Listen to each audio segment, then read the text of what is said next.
திருச்செந்தூரிலிருந்து வருகை புரிந்திருக்கும் கணேசன் ஐயா, அதாவது ஜோதிடத்தில் அதாவது முருகப்பெருமானே கூட்டிகிட்டு வந்து இங்கே எல்லா பக்தர்களுக்கும் அவரால் முடிஞ்ச திண்ணூறு பட்டணத்தையும் தானம் பண்ணி இந்த கருத்தரங்கத்தை சிறப்பிக்க வைக்கிறதுக்காக, அதாவது ரொம்ப தூரத்துலேருந்து பயணம் பண்ணி ஆர்வத்தோடு எங்கள் டீமில் சப்போர்ட்டாக இருக்கார்.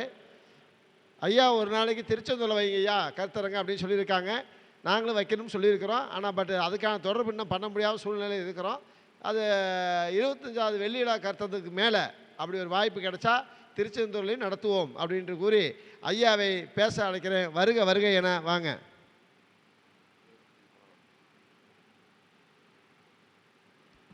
எல்லாருக்கும் என்னுடைய முதற்கனோட வணக்கத்தை தெரிவிச்சுக்கிறேன். நான் திருச்செந்தூர்லேருந்து வரேன். அதாவது பாடற்பட்ட ஸ்தலம் டிஎம் சௌந்தரராஜன் படத்தில் பாடுற மண்ணானாலும் திருச்செந்தூரில் மண்ணாவேன், ஒரு மரமானாலும் தனிக மரமானு பாடல். அந்த பாடல் பெற்ற ஸ்தலமான திருச்செந்தூர்லேருந்து வரேன். இது பல சிறப்புகளை வாய்ந்த ஊரன் திருச்செந்தூர். கடற்கரை ஓரத்தில் அமைஞ்சிருக்க அறுபடை வீடில் 2வது வீடு திருச்செந்தூர். அந்த ஊரில் பேசுகிறேன். என் பேர் சிவத்திரு பேவே கணேசன். நான் ஒரு சிவத்தொண்டன். நான் எனக்கு ஒரு குலத்தொழில் இருந்தது. அதை விட்டு நான் விஸ்வரசம் வச்சு வந்தேன். அதில் வந்து வேலையை விட்டு 40 வயசுக்கு அப்புறம் ஜாதகம் படித்து 9 கிரகம் தான் வாழ்க்கையில் உண்மை செய்து இன்னும் உணர்ந்து ஜாதகத்தை படித்து அதில் உயராக பார்த்துட்ருக்கேன்.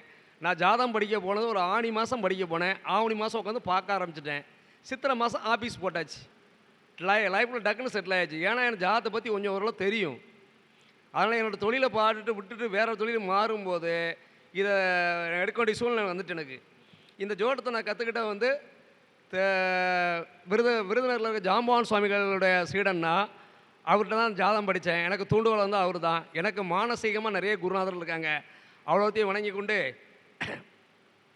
நம்ம ரவி ஜெயக்குமார் ஜாருக்கும் ஒரு வணக்கம் சொல்லிட்டு இந்த திருத்துறைப்பூண்டி சேர்ந்த நமது ஐயா ராதாகிருஷ்ணன் அவர்களுக்கும் இந்த மண்டப உரிமையாளர் ராஜேந்திரன் அவர்களுக்கும் ஒரு நன்றியை தெரிஞ்சுட்டு என்ற உரையை பேசுகிறேன். திருச்சிற்றம்பலம். தென்னாடு சிவனையை போற்றி நாட்டார்க்கும் விரைவாக போற்றி போற்றி. உலகளாமர்ந்து ஓதற்கரியவன் நிலவுலாவி நீர்மேலி வேணியன் அழகில் ஜோதியன் அம்பலத்தாடுவான் மலர்ச்சிலம்படி வாழ்த்தி வணங்குவோம். சிவமே எமக்கு பொருள். திருச்சிற்றம்பலம். இன்றைக்கி நான் பேச போகிற சப்ஜெக்ட் வந்து கணவன் மனைவி வீண் சண்டை பிரச்சனை ஏங்கிறது தான். அது தாய் தப்பம் பார்த்து ஒரு பொண்ணை பார்த்து நம்ம கிடைக்கிறாங்க. அதில் ஜாதகம் நம்ம பார்த்தாலும் நமக்கு அதுக்கு மேலே உள்ள விஷயங்கள் நிறைய இருக்குது. அதைத்தான் இப்போ இந்த துணுக்கு வாரியாக சொல்ல போகிறேன். இதுக்கு என்ன லக்கணம், நீங்கள் வந்து கேட்குற கேள்வி வந்து இதுக்கு என்ன லக்கணம், இந்த கரங்க லக்கணத்துக்கு எத்தனாம் இடத்துல இருக்குது, இதை யார் பார்க்கா, இது யார் காலில் சேர்ந்துருக்காங்கிறதெல்லாம் தேவையே இல்லை. அதாவது இது எளிய முறையில் துணுக்கு வடியில் எந்த லக்கணத்துக்குனாலும் எந்த கிரகத்தினாலும் பொருந்தும். மொத்தத்தில் அதில் எந்த சந்தேகமும் உங்களுக்கு வேண்டாம். எந்த சந்தேகம் என் நம்பருக்கு ஃபோன் போட்டு கேட்டுக்கலாம். என்னுடைய செல் நம்பர் 99 42 94 00 58. இதான் என்னுடைய நம்பர். இப்போ நான் ஒரு துணுக்கோடி உள்ள இதை சொல்கிறேன் உங்களுக்கு. 7ல் சனி ராகு சேர்க்கை. பொதுவாக சனி ராகு இணைவு என்பது திருமண வாழ்வு நலம் தருவதில்லை. கணவன் மனைவி இருவர் ஜாதத்திலும் ஒருவருக்கு இந்த சேர்க்கை இருந்தால் மற்றவருக்கு சேர்க்கை இருக்கக்கூடாது. இருவருக்கும் இவ்வாறு இருந்தால் திருமண வாழ்க்கை மிகவும் போராட்டமாக இருக்கும். குறிப்பாக சனி தசைகள் சர்வகாலமும் சண்டை சச்சரவு ஏற்பட்டு ராகு புத்திகள் பிரிவினையை கொடுத்து விடும். 7ஆம் இடத்தில் ஒரு பாவி இருக்க அந்த 7ஆம் அதிபதியோடு ஒரு பாவக்கரகம் சேர்க்கையினால் வாழ்க்கையில் வெவ்வேறு பிரச்சனை உண்டாகிக் கொண்டே இருக்கும். 7ஆம் அதிபதி பாகரத்தோடு இணைந்து கேந்திரம் திரிகோணம் ஸ்தானங்களில் பலம் பெற்றால் வாயை பொத்தி கொண்டு அசடி வழியை மனை சொல்ல மந்திரண்டு கட்டுப்பட வேண்டியதுதான். சுக்கிரனுக்கு 7ல் வக்கரச்சனி இருக்க அவரை செவ்வாய் பார்த்தால் ஜாதகருக்கு இல்வாழ்க்கை என்பது இல்லாத வாழ்க்கையாக மாறிவிடும். செவ்வாய் சனி சேர்க்கை அல்லது பார்வை ஒரு ஜாதகத்தில் இருந்தால் ஆணாக இருந்தால் 30 வயதிலும் பெண்ணாக இருந்தால் 27 வயதிலும் திருமணம் செய்வது நல்லது. இந்த காலகட்டங்களில் ஜாதகருக்கு 7.5 சனி அல்லது அஷ்டம சனி நடக்கக்கூடாது. அப்படியே திருமணம் நடந்தாலும் மழலை செல்வம் உடலில் மடியில் தவழக்கூடாது. மீறி உடனே குழந்தை பாக்கியம் கிடைத்து விட்டால், அதுவும் ஆண் குழந்தை பிறந்து விட்டால் வாழ்க்கையின் சந்தோஷத்தை அனுபவிக்க முடியாது. அவசரத்தில் அள்ளி தெளித்த கோலம் போல அரிசி வேகுமுன் அரைவேக்காட்டில் இறக்கி வைத்த சாதம் போல் வாழ்க்கை ஆகிவிடும். 6ஆம் அதிபதியும் 7ல் 8ஆம் அதிபதியும் 7இல், அதாவது 6ஆம் அதிபதியும் 8ஆம் அதிபதியும் சேர்க்கை பெற்று 7ஆம் இடத்தில் இருந்தால் என்ன பயன்? ஜாதகருக்கு வாய்க்கும் தாரம் அவதாரம்தான். வாழ்க்கை முழுவதும் போராட்டம்தான். 7ஆம் இடத்தை சனி பார்த்து அந்த சுக்கிரனை 7ஆம் இடத்தை சனி பார்த்து சுக்கிரனை செவ்வாய் பார்த்தால் பின்வரும் சுக்கிர தசைகள் மனைவியோடு சேர்ந்து வாழும் பாக்கியம் கிட்டாது. 7ஆம் இடத்தையும் 7ஆம் அதிபதியான சுக்கிரனையும் சனி பார்த்தால் களத்திர சுகம், மனைவி வகையில் மகிழ்ச்சி சந்தோஷம் இருக்காது. ஒரு அற்ப சந்தோஷம் கூட கிட்டாது ஜாதகருக்கு.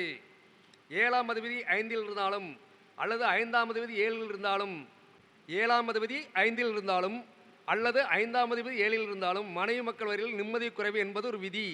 அதுதான் தாரதோஷம். 7ஆம் இடத்தை செவ்வாசனி பார்த்தாலும் மனைவி மக்கள் இருந்தும் மன அமைதி இருக்காது.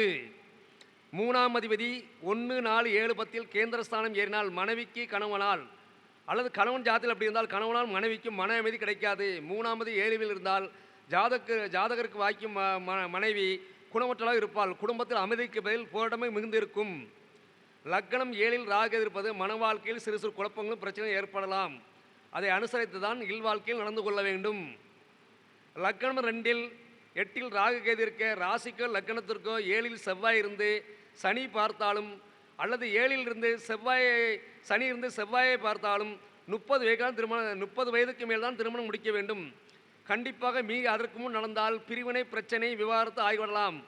ஆண் பெண் 2 பேர் ஜாதத்தில் ஆனாலும் இதுதான் கதை. துணுக்கோடியில் உங்களுக்கு ஒரு 12 டிப்ஸ் கொடுத்துருக்கேன். இது கோல்டன் விதிகள். இது வாழ்க்கையில் எல்லா லக்கணத்துக்கும் எல்லா ஜாதகத்துக்கும் ஆணுக்குனாலும் பெண்ணுக்கெல்லாம் பொருந்தும். இதை உங்கள் வாழ்க்கையில் அப்ளை பண்ணி பாருங்கள். இதுபடியே அந்த வாழ்க்கையே நடந்துகிட்டு இருக்குது. இதை என் குருநாதர் சொன்ன கோல்டன் விதிகள் இதுதான் நான் உங்களுக்கு கொடுத்துருக்கேன். இது கொடுக்கறதுக்காக நான் உங்களுக்கு ரொம்ப சந்தோஷப்படுதேன். ஜோதிடக்கலை இந்த கதை வளரணும், இந்த பலன் எல்லாத்துக்கும் பரவணும், எளிய முறையில் கொடுக்குங்க. துணுக்கு வடிகளை கொடுத்துருக்கேன். இது மேற்கொண்டும் தொடரும் என்னிடத்தில். அடுத்ததில் திருமணம் தாமதத்தை பற்றி பேச போகிறேன் அடுத்த மேடையில். அது வரைக்கும் உங்களுக்கெல்லாம் நன்றி கூறி என்னுடைய வணக்கத்தை தெரிவித்து விடைபெறேன். நன்றி, வணக்கம்.